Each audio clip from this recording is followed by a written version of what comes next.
समय एक सीधी रेखा नहीं है, वो एक चक्र है। हर युग आता है और चला जाता है। सतयुग में सब कुछ सत्य था, फिर भी अंधकार ने सृष्टि को छीनने की कोशिश की। जब हयग्रीव वेदों को चुरा ले गया, तब ब्रह्मा भ्रमित हो गए और सृष्टि का संतुलन टूटने लगा। तभी प्रलय की आहट हुई और विष्णु मत्स्य रूप में प्रकट हुए, वेदों को वापस लाने और जीवन को संभालने के लिए।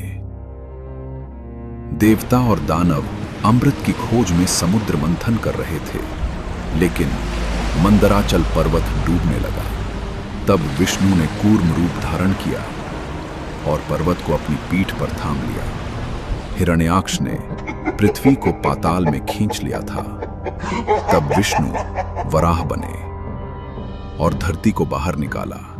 जब भक्त प्रहलाद की आस्था रौंदे जाने लगी और अत्याचार अपने चरम पर था, तब न स्त्री न पुरुष, न दिन न रात, एक गरज उठी, स्तंभ फटा और प्रकट हुए नरसिंह, क्रोध से जलता हुआ न्याय। सतयुग ढल चुका था और त्रेता युग की आहट हुई।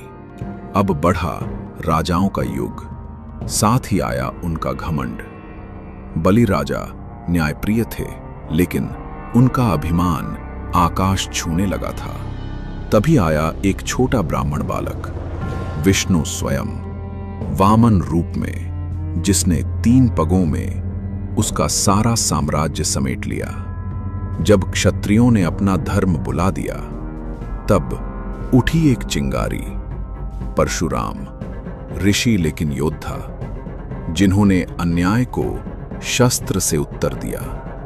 त्रेता युग में जब धर्म का अर्थ सिर्फ विजय और युद्ध बनने लगा, तब प्रकट हुए श्री राम। वे नायक नहीं, बल्कि मर्यादा के जीते जागते स्वरूप थे।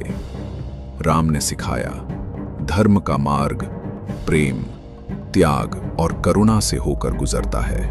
त्रेता का सूर्य ढल गया, द्वापर का भ्रम शुरू हुआ, जहां धर्म बंटने लगा और युद्ध की आहट बढ़ने लगी। द्वापर के सबसे रहस्यमयी क्षणों में प्रकट हुए श्री कृष्ण, आकर्षक, बुद्धिमान और कालातीत। युद्ध के बीच उन्होंने अर्जुन को दिया गीता का ज्ञान, एक ऐसा संदेश जो आज भी आत्मा को दिशा देता है। जब हर दिशा से शोर आने लगा, तब एक मौन गूंजा। बुद्ध रूप में विष्णु ने आकर सिखाया, शांति भीतर है, न कि बाहर की लड़ाइयों में।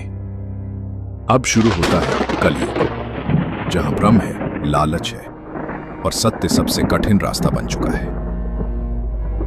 जब चेतना भी सो जाएगी और अंधकार हर दिशा को घेर लेगा, तब विष्णु कल की रूप में लौटेंगे, अंतिम आशा बनकर।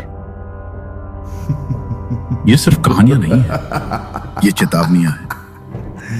हर युग में जब मानवता भटकती है, दिव्यता लौटती है।